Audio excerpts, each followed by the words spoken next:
इन दोस्तों, मैं रवि बालोतिया स्वागत करता हूं अपने YouTube channel digital study point पर। साथियों, आज मैं लेकर आया हूं पूर्व राष्ट्रपति प्रणब मुखर्जी से संबंधित कुछ महत्वपूर्ण प्रश्न। साथियों, आप सभी जानते हैं कि हमारे पूर्व राष्ट्रपति महोदय प्रणब मुखर्जी का निधन गत रात्रि को हो गया है। भगवान उनकी आत्मा को शांति दे तथा इस दुख की घड़ी में परिवार को धैर्य धारण करने की क्षमता प्रदान करे। तो चलिए साथियों, बढ़ते हैं अपने पहले प्रश्न की तरफ। साथियों, पहला प्रश्न है, पूर्व राष्ट्रपति प्रणब मुखर्जी जिनका हाल ही में निधन हो गया, उनकी आयु कितनी थी? तो साथियों, जो पूर्व राष्ट्रपति प्रणब मुखर्जी का निधन हुआ तो वो उनका निधन 84 वर्ष की उम्र में हुआ है, जो इस राष्ट्र के लिए अपूर्ण क्षति है। अगला प्रश्न है, पूर्व राष्ट्रपति प्रणब मुखर्जी ने अंतिम सांस किस अस्पताल में ली? हॉस्पिटल में जो साथियों, तो पूर्व राष्ट्रपति प्रणब मुखर्जी ने अंतिम सांस R&R हॉस्पिटल में ली। तो साथियों, R&R हॉस्पिटल में उनको कुछ मस्तिष्क से संबंधित ये समस्या थी, इसके चलते वो R&R हॉस्पिटल में एडमिट हुए थे। फिर उनकी कोरोना रिपोर्ट भी पॉजिटिव आई थी।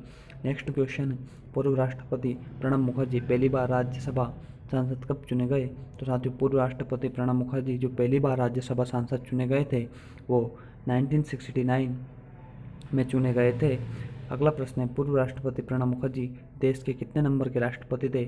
तो साथियों, भारत के जो राष्ट्रपति पूर्व प्रणब मुखर्जी थे वो भारत में 13वें नंबर के राष्ट्रपति थे। तो साथियों, आप जानते हैं 14वें राष्ट्रपति हमारे रामनाथ कोविंद रहे हैं और राष्ट्रपति प्रणब मुखर्जी का कार्यकाल सन 2012 से लेकर 2017 तक रहा है। अगला प्रश्न है, पूर्व राष्ट्रपति प्रणब मुखर्जी का जन्म कब हुआ?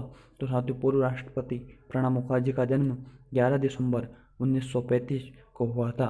अगला प्रश्न है दोस्तों, पूर्व राष्ट्रपति प्रणब मुखर्जी का गृह राज्य कौन सा है? तो साथियों, पूर्व राष्ट्रपति प्रणब मुखर्जी है वो पश्चिम बंगाल के मेरठी गांव के रहने वाले थे और वो प्रतिवर्ष दुर्गा पूजन पे अपने गांव मेरठी में भी जाया करते थे।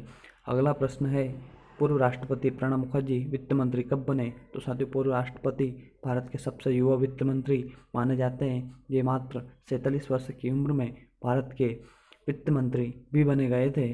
अगला प्रश्न है साथियों, पूर्व राष्ट्रपति प्रणब मुखर्जी विदेश मंत्री कब थे? तो साथियों, पूर्व राष्ट्रपति प्रणब मुखर्जी नरसिम्हा राव की सरकार में 1995 में भारत के विदेश मंत्री बने थे। अगला प्रश्न है, पूर्व राष्ट्रपति प्रणब मुखर्जी पहली बार लोकसभा सांसद कब चुने? तो साथियों, पूर्व राष्ट्रपति प्रणब मुखर्जी पहली बार लोकसभा सांसद 2004 में चुने गए। 2004 में ही हमारे पहली बार कोई सिख राष्ट्रपति या कोई सिख प्रधानमंत्री देश का प्रधानमंत्री बना था और वो थे हमारे डॉक्टर मनमोहन सिंह, जो भारत के पहले गवर्नर भी रह चुके हैं, जो भारतीय बैंक में पहले गवर्नर का काम करते थे और वो पहले राष्ट्र प्रधानमंत्री है जो गवर्नर भी थे तथा भारत के प्रधानमंत्री भी थे। चलिए साथियों, बढ़ते हैं अपने अगले प्रश्न की तरफ। सॉरी दोस्तों, माफी चाहूँगा। अगला प्रश्न है दोस्तों, 2012 में उनके विरुद्ध राष्ट्रपति का चुनाव कौन लड़ा था? तो साथियों, आप जानते हैं कि P.A. संगमा जो है 2012 में उनके विरुद्ध राष्ट्रपति का चुनाव जो लड़े थे। अगला प्रश्न है दोस्तों, पूर्व राष्ट्रपति प्रणब मुखर्जी को भारत रत्न कब मिला?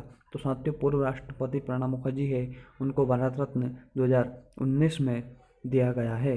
अगला प्रश्न है साथियों, राष्ट्रपति पर महाभियोग का संविधान के किस अनुच्छेद में जिक्र है? तो साथियों, राष्ट्रपति पर महाभियोग का जो संविधान में जिक्र है वो आर्टिकल 61 में है। और साथियों, राष्ट्रपति पर महाभियोग की प्रणाली हमने USA यानी अमेरिका के संविधान से दी गई और माना जाता है साथियों कि अमेरिका का संविधान दुनिया का सबसे पुराना संविधान है और भारत का संविधान दुनिया का सबसे बड़ा संविधान है। पूर्व राष्ट्रपति प्रणब मुखर्जी की पुस्तक का नाम क्या है? तो साथियों, पूर्व राष्ट्रपति प्रणब मुखर्जी की जो पुस्तक है उनका नाम द कॉलिशन ईयर्स है। राष्ट्रपति का जो चुनाव का जिक्र है किस आर्टिकल में किया गया है? तो साथियों, आर्टिकल 54 में राष्ट्रपति जी महोदय का जो चुनाव होता है उसका जिक्र किया गया है। तो साथियों, ये थे पूर्व राष्ट्रपति प्रणब मुखर्जी से संबंधित कुछ अति महत्वपूर्ण प्रश्न जो आपकी आने वाली प्रतियोगी परीक्षा में पूछे जाएंगे।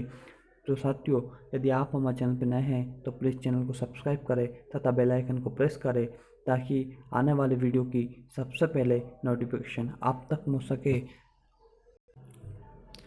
इस दुख की घड़ी में भगवान और पूरा डिजिटल स्टडी परिवार, पूरा देश प्रणब मुखर्जी के परिवार के साथ खड़ा है। हम आशा करते हैं कि उनका परिवार, ये देश बहुत ही जल्द इस अपूर्ण क्षति से बाहर निकले। जय हिंद, जय भारत।